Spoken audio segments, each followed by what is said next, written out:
Crystal, thank you so much for joining me today. I've been looking forward to this for quite a long time, and just kind of want to share, your story and how you've gone from, real estate agent and the timeline and the journey of your real estate agent to coaching and trainer and things like that. Can you just give me a brief, history of kind of what got you to where you are today?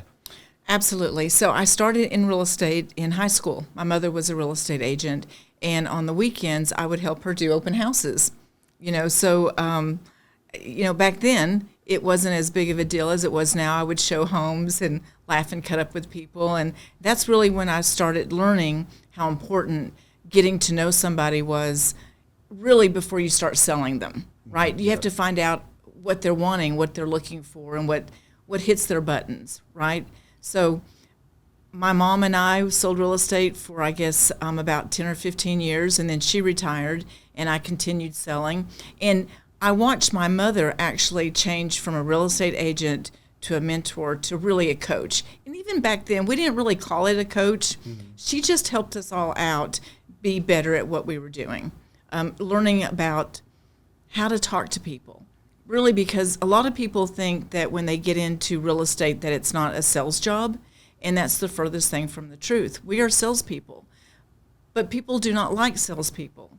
So that's the problem that most people have getting into real estate and being successful.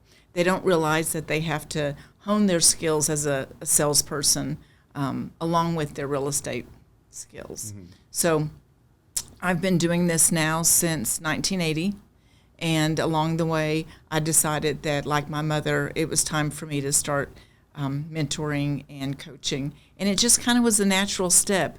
Younger agents would come up to me and go, hey, they said this, what do I do next? Or how do you handle somebody that, all kinds of things, right? So that's, I guess, is that your answer to your question? I mean, because there's typically like a natural progression for agents. So a lot of times an agent will come in and be a solo agent, and then they'll join a team, then maybe go out on their own and be solo, and then whether or not they become a broker or property manager, or team leader, all that stuff. There's kind of a natural progression, and I feel like a lot of agents, they do need help, and then there's a lot of agents that have had a lot of experience and that are wanting to share that with up and coming agents. Right. And so and it's easy for you, because you basically collapse time for the agent that is like, hey, I don't know what to do in this situation. Right. So essentially your motivation was that you wanted to start helping people? Well, I don't know if that was a motivation or not, but it was the natural progression. It was easier for me to have agents go do the showings, or to go out and help me with the listings. You just start getting older, and you don't have that same energy level. It's a lot easier to, I don't even know what is the word I'm looking for, when you give somebody a lead and you get a little bit of a... Like refer it out? Like referral, yeah. Thank you. Yeah. My mind left me there. It was easier to start referring. Yeah. And the more I referred, the easier it became for me to become a coach or a mentor. Yeah. And I've been on teams, I've gone solo, I've created my own teams before. The thing with real estate is it's constantly evolving. Every single day you're changing. If you stay stagnant or stay the same, or this is working for me, I'm never going to change from this, then you don't grow. Yeah. And this is a growth. Every day we change, we grow, the market changes constantly, and you've got to stay up with the market. If you're not staying current and changing, then you become where you're not making any money. And we all do this to make money. Yeah. You will be phased out. That's a testament to your accomplishments and willingness to change, going from 1980 until now. I'm sure you've seen a ton of different. Essentially the invention of the internet, right? Absolutely. Like, to being used on a daily basis. And it used to be a big deal for an agent to have hey, I have you a home search right here. Right. But now, a lot of buyers don't want. They'll go to the big name ones because they don't want to be contacted by 10 agents in 10 days, because it's very easy to access what homes are available now. It is. And Zillow changed everything too. Yeah. A lot of people call me and go, hey, Crystal, I found this on Zillow. Can you show me this home? Yeah. They were shopping on Zillow at 2 a.m. Yeah. And it has changed. I mean, even the way we do business completely has changed. I remember maps on a real paper map. I don't want to blow anybody's mind or anything, but at one point we used street signs and maps. So now you just plug it into your phone and it tells you how to go. It's just everything has changed. It's going to continue to change, and you've got to be on that. You've got to be willing to change. Yeah. I meet a lot of people in the real estate, and I've seen a lot of people that I thought would be great real estate agents, but they couldn't get past themselves, right? Yeah. They feel like, well, I've learned everything, I know everything now, and this is where I am, and I'm going to be this way forever. And that is absolutely the furthest thing from the truth. We're constantly changing. And, I have a coach, and a lot of coaches I know have coaches. Mm-hmm. And the reason we have a coach is simply to, to have somebody to talk to get better. Yeah, absolutely. Yeah, I know coaches with multiple coaches in different avenues and absolutely and things like that. And, it's because, when we're in it ourselves, we don't really know what it is that, like, we can be, I have mentors that are teaching me all the time, but I'm not sure if they have somebody that they can turn to that is giving them advice. They're pouring in and not getting much poured into them. But you're right. I think that a lot of people do need coaches. I mean, the top Tiger Woods has a swing coach, like all the, Kobe Bryant at his top, top of his game had a coach on top of a coach, like right. working with him on everything. And that's someone who is a specialist in something that you need. Kind of to bring it back to the motivation aspect I brought up earlier, your company's name is Choose Motivation, correct? Correct. Mm-hmm. And can you just give me an idea of like what that means to you and why you chose to name it that? Well, because every day we have choices to make. From the moment we get up, we start making choices. I mean, it never stops. And I feel like if we would just choose to be motivated, it would be a step in the right direction. And that's why I named it that, because I want everybody to choose to be motivated, because it is a choice. Like being in a good mood or a bad mood. Mm-hmm. That's a choice. I have a lady I coach, and she lets everybody choose for her, even her mood. And my thing is, do not let other people make your choices. You choose that. Now, if you want to choose to be in a bad mood today, by all means, that's your choice. Yeah. But let's choose to be motivated. Yeah. Let's get everything done we can get done today. Let's choose to be happy. Let's choose to be successful. My thing lately has been about discipline. You can be as motivated as you want to be. You can be happy, all those things, and you're still not successful. Mm-hmm. Why is it?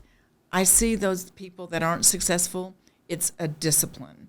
And when I say that word, a lot of people go, oh, I don't want to talk about discipline. They think of cracking a whip or, all those bad mm-hmm. connotations. But let's change that narrative on discipline. Maybe discipline is a good thing. Yeah. Let's all get up at the same time every day. Let's make our bed. Let's be disciplined in those small things that will lead to the bigger things.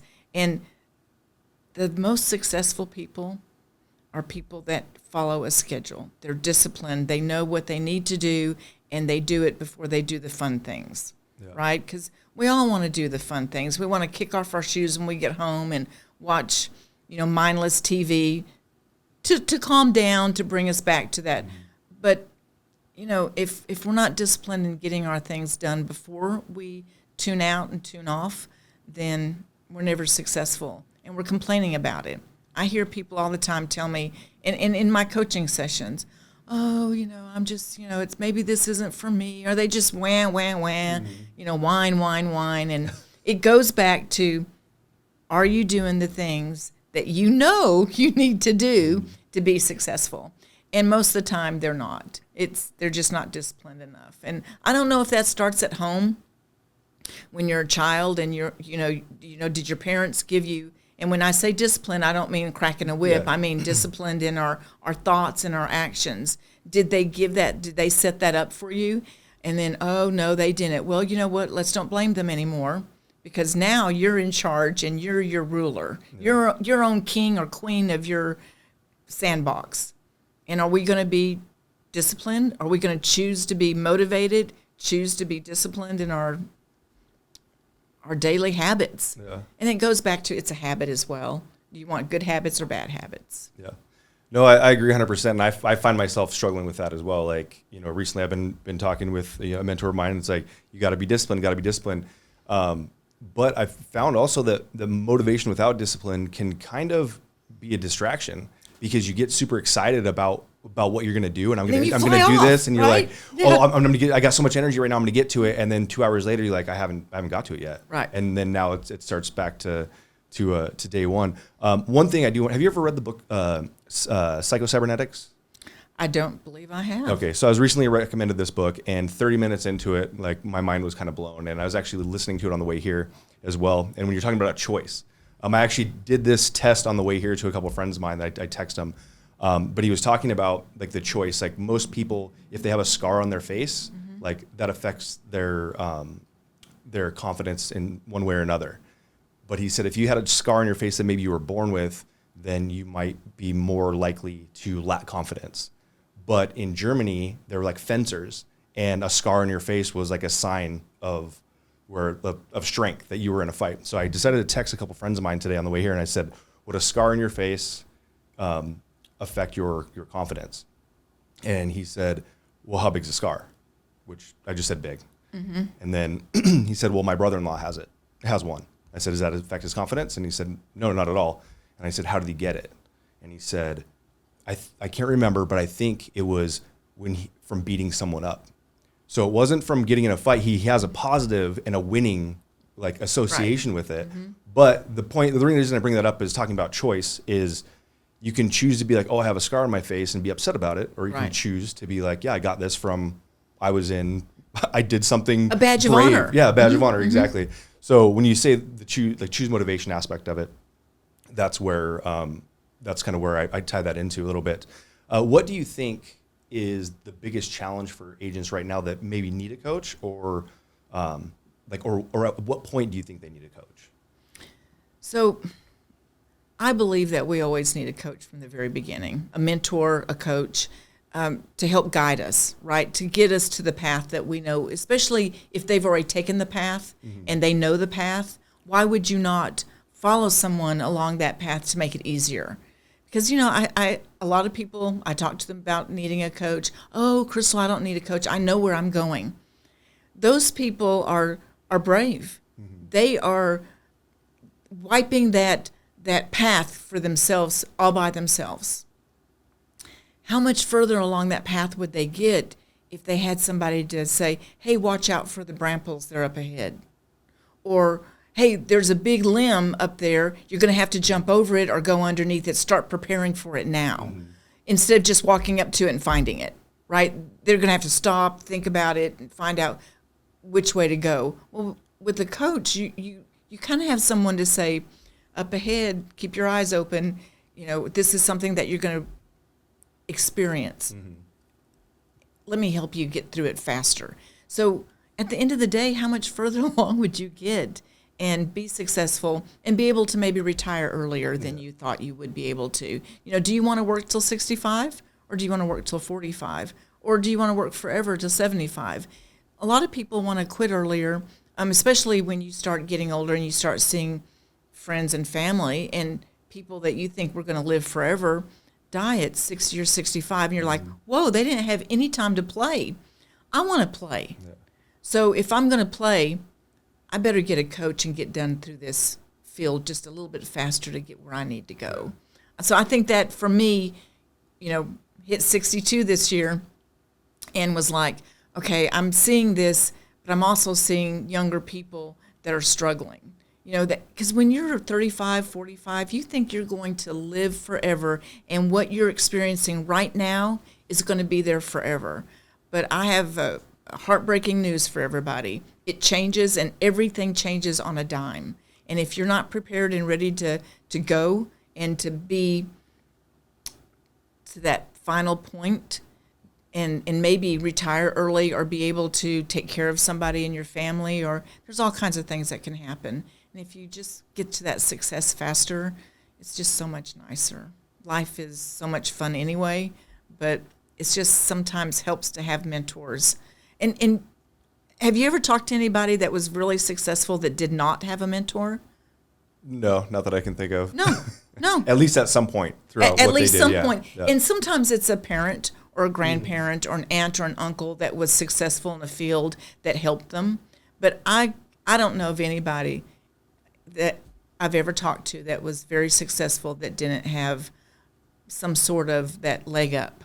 Yeah. Well, and with that being said, what do you think that is the biggest resistance for, we'll just keep it for agents for now, but what is the biggest resistance for an agent to not seek out a coach, mentor, guide? It's a simple 3-letter word. It's ego. They think they can do it on their own. I don't need anybody's help. Why do I need to ask somebody? They're not as successful as I want to be. People don't get it that their number one problem is their ego, which is ourselves, all of us, right? I mean, I'm not without fault on that as well, right? We've all been where I don't need anyone's help. I can do this on my own. And I think that's the biggest problem. Yeah. And I also see people go, well, I've already been through school. Did they teach you anything about sales? Yeah. Oh, like real estate school? Yeah, real estate school. Yeah. Well, I see this on the Facebook posts all the time about, I still haven't had to use like meets and bounds or know how many like square feet are in an acre or something like that. Well, they always do that kind of stuff. So we kind of mentioned a couple different things like mentor, coach, guide, things like that. You're kind of explaining, getting people prepared for what's coming up to them. What type of techniques do you use that might be, maybe out of the box that get people to like overcome or, generate more business or become more successful? So I don't know if I'm unique in this or not, but I kind of go all the way to the very beginning of when I start coaching somebody, and we start with I call it's a class I wrote, and it's got 4 different sections in it, but it's building your future. And I go all the way to the very beginning, and we start teaching. I teach people how to introduce themselves. And I get that basic. Mm-hmm. And Brandon, I am so shocked at the amount of people that do not know how to shake your hand and greet you, and they're in real estate for 10 years. Yeah. And they just got lucky. I don't know how they're doing it as well as they are, but then they wake up one day and go, I need a coach. And I go all the way to the back, and I say, let's begin to build your future. We're going to start with the base. Introduce yourself to me. And a lot of people don't know how to introduce themselves properly. I don't know how they got as far as they did. I don't even know how they got their first date. Well, I've been it's confession time right now, because for a long time I've been wanting to have somebody follow me around and watch me shake hands. I'm the worst handshaker in the world. I don't know if it's straight, if it's this way, if it's like it's completely awkward. Did you not go to my handshaking class that time? I didn't get a chance to make it. One? Yeah, okay. I went to the other class that you taught though. But I was actually going to reach out to you and see how I could get you in front of my flag football team. I have 10 to 12 year olds, both boys and girls. And because when you told me about that class, I was like, well, I need that class for sure. Because then I also get the one where I go shake, I go shake a female's hand, and I'll shake, and one time it'll be like really light. Or they'll do the queen shake. Yeah, they'll do that. Mm-hmm. Or then I'll get one that just comes in with the hammer and just grips my hand so hard, and then I'm like, oh, I guess I should have done it harder. But the 5 before that, I would have crushed their hand maybe. Mm-hmm. But yeah, that's that is a great thing that you taught, and I like how you break that down to something so like simple. It's such a simple thing, but it can make or break your first introduction with your client. Mm-hmm. Because if you screw up your introduction with your client, they kind of look at you sideways the rest of the time. Like, and we want them to trust us.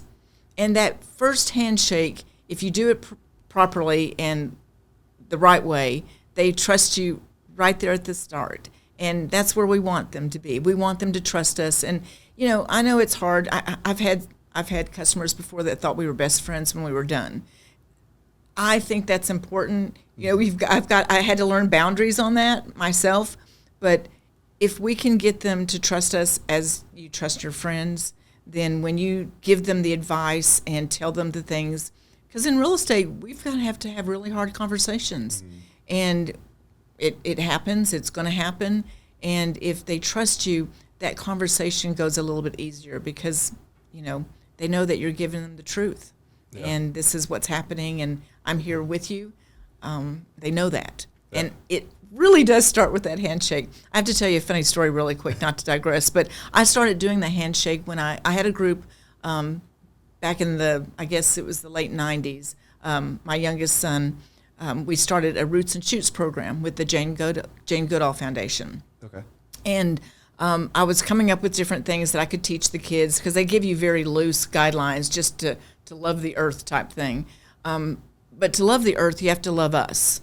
And you have to really be a people person, I believe, to love anything, much less the earth. So I decided one day to teach the kids how to greet me because, they were like 8 or 9 or 10, and that was the age group, and they're awkward at that age. And I didn't want them to feel that awkwardness because then junior high starts. And talk about going into junior high as being awkward is not a fun thing. We've all been there. And then high school, and then, college, and then you've got a job. And if you've never learned those steps about yourself, being able to put yourself out there, it's going to be difficult for you.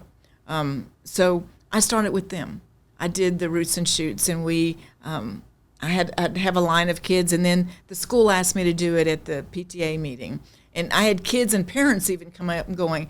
And, so that's how that started way back then. And it was just a mentoring to help these children. But years later, I went as a guest to a football game there at that same high school that those elementary kids would have gone to. Okay. And was in the stands and got up to go to the ladies' room, and this young man walks up to me and he says, "Miss Sharp?" And I looked at him, and I don't know him because he's a man, and I said, "Yes." And he took his hand out and introduced himself to me, and I reached in, we shook hands, Lieutenant Corporal blah, blah, blah from the United States, da-da-da, and he said, "You taught me something so valuable, and I just want you to know I never forgot you." Wow. I cried. It still brings tears to my eyes because something so simple changed that little boy's life where he never forgot that, how important it was to look you in the eye and shake your hand. And, he remembered so much. He remembered my face all those years later. Wow, that's incredible. So I mean, it was incredible. If that doesn't make you want to become a coach or seriously, right? A mentor in some capacity, I don't know what would. It was a pivotal moment for me. I have to tell you, I left that game. I was in visiting. I didn't live there anymore. And I sat down and I wrote my first class out. And I said, I know real estate agents that cannot walk up to you and shake your hand because they don't know how. I need to show them. This is my calling. And that was kind of a pivotal moment for me, Brandon. I thought, who else out there doesn't know how to shake hands? I need to teach them. Yeah. So that's kind of where I am on that. No, that's incredible. And like coming back to you going and writing that down, do you do any like daily activities yourself that whether it's writing or? I do. I get up every morning. I drink tea. I have a cup of hot tea, and I have a journal, and I sit down and I write to myself. Okay. I don't do it for anybody else. I don't expect anybody else to ever read them. I talk to me. Crystal, you screwed this up yesterday. What were you thinking? Or, good going on this. And I just tell myself what's happening, and then ideas and thoughts that I have. And then later, I do have a discipline where I write in the afternoon for a couple of hours. And I'll go back to that sometimes and go, what was that? And I'll go back. And, oh, yeah, there it is. Mm-hmm. And then, so it's just, it's a note to myself. Yeah. Because if you can't, one of the things, Brandon, that's so important to me in my coaching when I talk to people is I want you to know there's one person in your life that is always with you, that is always looking at you, that's always judging you, that never shuts up, and that's yourself. Yeah. And if you don't learn that person and get to know them, because a lot of people don't know themselves. Yeah. And I know that because I'll ask them a question, I don't know. You don't know that? So, yeah, it's important. Well, yeah, it's tough to be honest with other people about yourself as well. Truly. So, and it's tough to be honest with yourself about yourself as well. But if you can read it back and you read that, because there's some days, and I wish this wasn't the truth, but it is. There's some days where nobody likes anything about themselves. And I am brutally honest with myself. Mm. Girl, you put on 5 pounds. What is wrong with you? That last donut was not necessary. Mm-hmm. Even that basic of a thing, I tell myself. I talk to myself like I'm my best girlfriend. Yeah. I'm honest with myself. I'm brutal. And sometimes I'm loving. I tell myself how much I love myself. And then I go back on bad days and I'll read, oh, this day you were a crazy girl. You know? So. Well, it's a good reminder though too, because we can get caught up in like the highs and lows so often that we forget where we were 3 days ago. Right. I mean, I've been in a spot where I have journals that have fill my.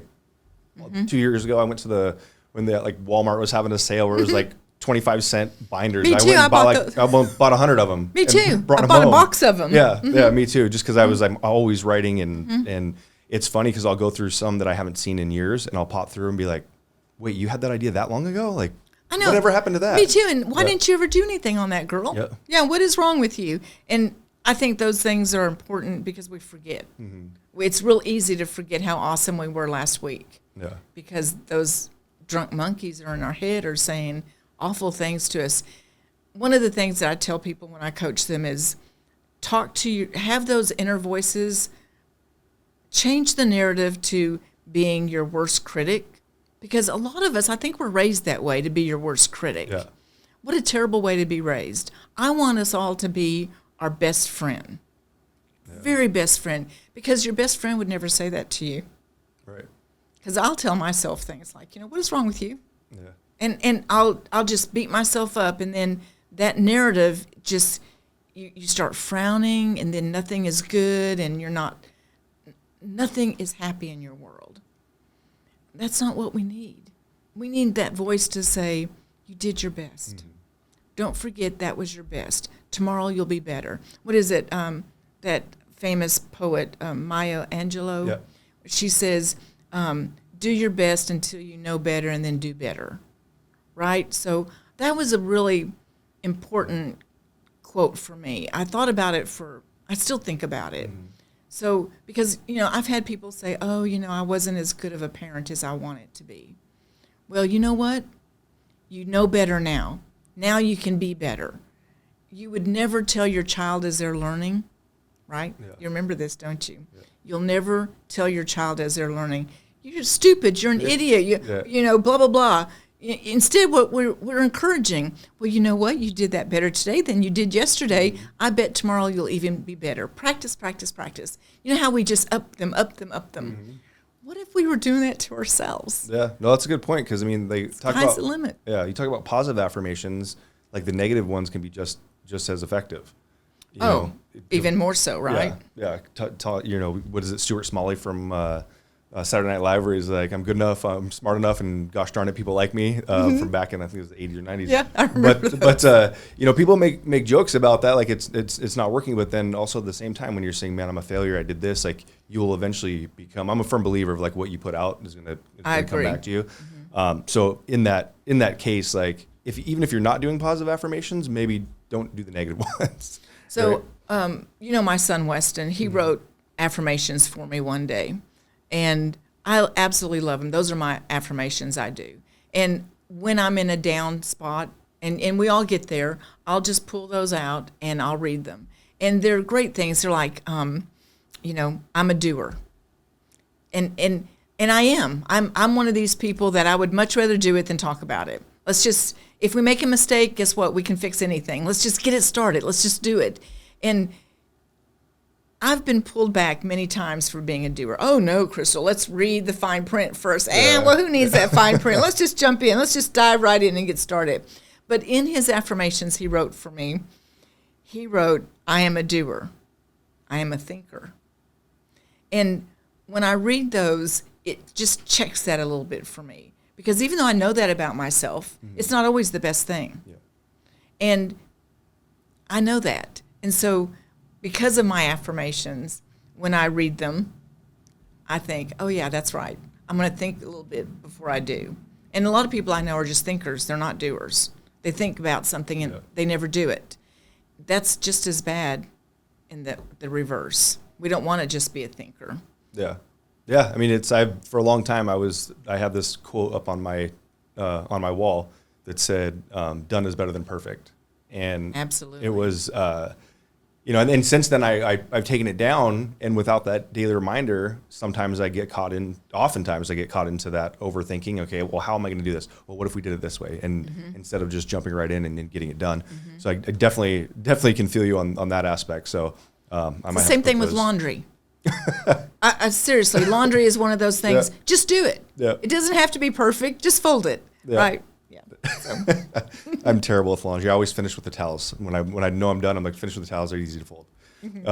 What what are a couple pieces of advice that you might give somebody that's maybe they don't need or think they need a coach or know that they need one yet, or maybe they're on the fence about finding one, and what couple pieces of advice could you give for someone like that? So somebody that's kind of on the fence about it and deciding how they want to go, I would tell them to interview a couple of coaches and talk to them. Go on now. We can go online and look at anything. Also, go to the bookstore. There's tons and tons of books that are self-help books. If you're not going to get a coach, coach yourself. Go get a book, read it, get to that next level. The problem is you don't have anybody to talk to. A lot of my coachees, I read books with them. And some of my old favorite ones, I get them out and go, I'd like for you to read this. Next time we're gonna discuss chapter 7. Yeah. And because I know that's where they're struggling. And they'll get through it and they'll go, oh, I blew past chapter 7. I'm gonna have to go back now. I'm at whatever. And that is a really good way to coach yourself. If you feel like you don't need a coach, you can't make somebody understand how important it is to have a coach until they've actually had it and had success in it. Yeah. I have a lady that I coached for about 2 years. She's gone on. Now we have what I call coaching conversations about once a quarter. Okay. And she'll just call me and I'll just say, hey, how's it going? And she just tells me everything. But she was a very negative person. And when we started coaching, her first thing that she ever said to me was, I don't think this is going to work, but I thought I'd try it. All right, challenge accepted. Let's go. She told me one day that everybody that she talked to was just rude. Everybody's rude. And I said, well, what do you mean? She goes, well, have you ever noticed everybody's so unhappy? No. Okay, like what? Give me some examples. She told me the girls at the gym were rude to her. All of her customers were hateful people. Everybody was mean and ugly. And I listened to her for 30, 45 minutes that day, and she just spouted on and on. Because a lot of times, as you know, a coaching session sometimes feels like a counseling session, right? Yeah. They feel that way sometimes for the coach.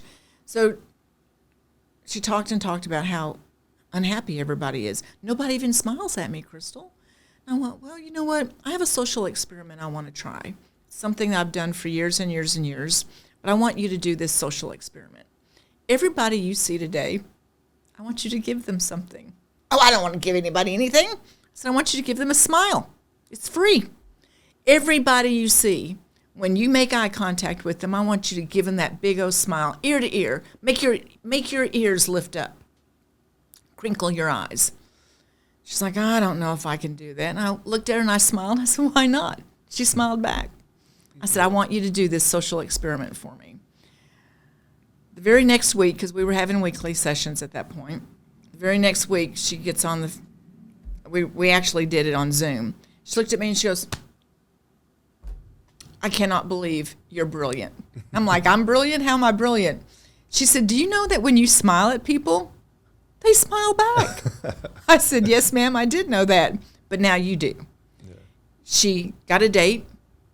She met a new girl at the gym, and they became friends. And all of a sudden, all of her customers were sweet people and great. Yeah. That one little thing changed her. And, I got to thinking, does everybody think that way? Who all else does not know that if you give away a smile, you get one back? Yeah. And so I have a class on that as well. And it's fun. We laugh and we cut up and we talk about different things. It works also in the other way. If you frown at somebody, the first thing that they do is look at the floor. They immediately look down. Oops, don't want to look at that person. They are not happy. You know why? They don't want to deal with you. They don't want to deal with your nonsense, your energy, if it's bad. But the true is good is in the reverse. If you're smiling at them, they're like, what are they smiling about? Yeah. Hey, hi. Yeah. They want to know you. My husband has a thing where we'll go into the grocery store, and if he's in a hurry, he'll look at me and he'll go, do not make eye contact with anybody. I have no time for this today because I meet people all the time. I pick up clients at the grocery store. I had a lady at Home Goods one day. We talked for an hour and a half in the aisle. I don't even remember why. Do we really go into Home Goods for anything important? No. So I was just there one day, my favorite place to be. And we became friends, and I never sold her a house, but I sold her neighbor a house because her neighbor all of a sudden decided she was renting. Oh, I have the perfect person. Looked up I'd given her a card because I give everybody a card. Hey, Crystal, do you remember me at Home Goods? I do. My neighbor needs to buy a house. So those kinds of things are so important. One of the things I do tell people that are real estate agents, if you are in a place of business, wear your name tag. That's your open. I'm open for business. Your name. If you don't feel that way, if you can't look, if you're in a hurry and you don't want to make eye contact, take your name badge off. Yeah. But if you're not, I picked up a person one time at the deli line at Smith's. I was just standing there with my name badge on, looking around at people, waiting my turn, and he goes, "Hey, do you sell real estate?" And I'm like, "Yeah, how did you know?" "Oh, yeah, my name tag." He goes, "I just moved into town. I need to buy a house." And, I sold him a house. So, that cost me zero money in advertising other than the initial investment from my name badge. Yeah. It's just being nice, smiling at people, and being curious. You have to ask people questions. Well, where are you from? Oh, well, I'm from, blah, blah, blah. And then you start, and all of a sudden, you're not just a stranger, you're an acquaintance. Mm-hmm. And then you keep asking questions, and you find some commonality. Oh, I have a Shih Tzu. Oh, really? I do too. My grandmother had one. Then all of a sudden you pass that. You're no longer acquaintances.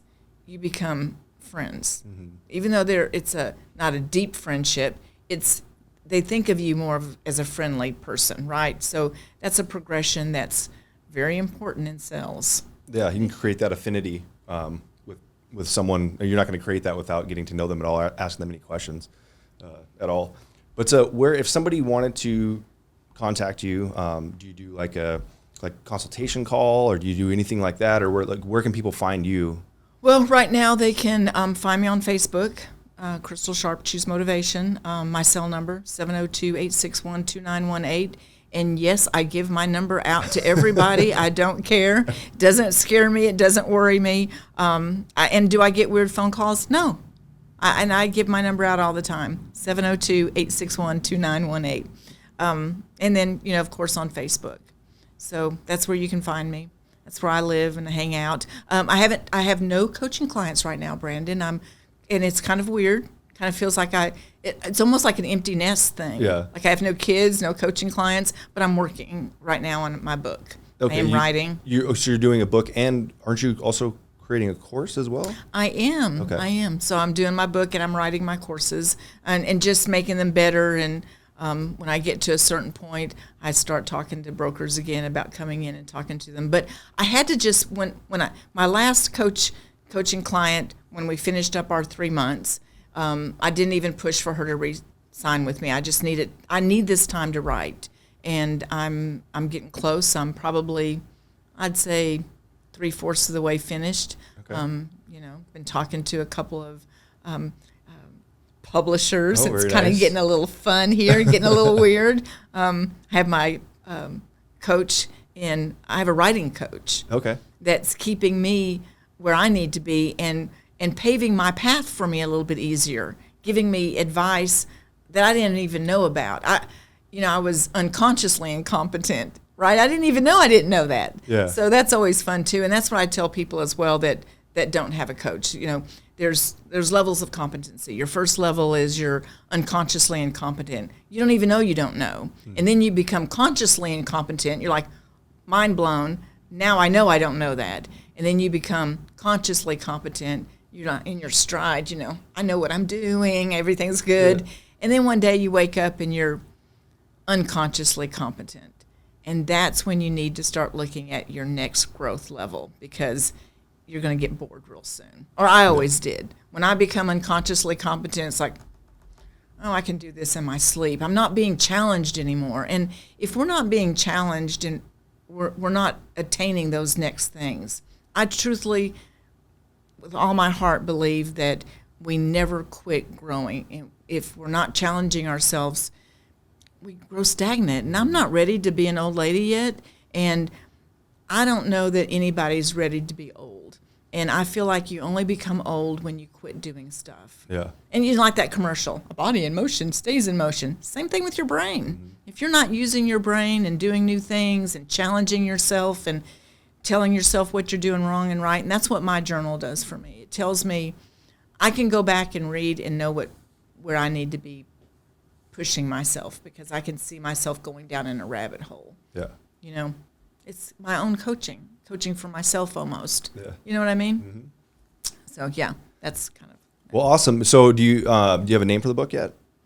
I do. Can it be known, or should we just say coming to you soon, or coming soon in the next, what do you think, next 6 months will be out? Yeah, it should Maybe? be out next 6 months. It's my favorite 4-letter word. Okay. Is the title of my book. Okay. Yeah, my favorite 4-letter word. Next. Oh, next. Okay, perfect. Yeah, I know you were thinking wrong there, and I think that's what a lot of, all the young people in my family, we've been talking about it and stuff, and things will happen. I was having dinner with my son in Texas not too long ago, and my grandchildren, and one of my granddaughters looks at me sideways, and she goes, next. And it was just, it's so important to remember that. And it was about a boy, she's 15, and I always tell them, use my favorite 4-letter word. It works in every part of your life if you can remember next. Because what happens to you today is not the end of the world. And bad things happen. That's part of life. You're going to hit bumps, and you're going to hit things that you think, I'm never going to recover from this. And you do. You do. You go on.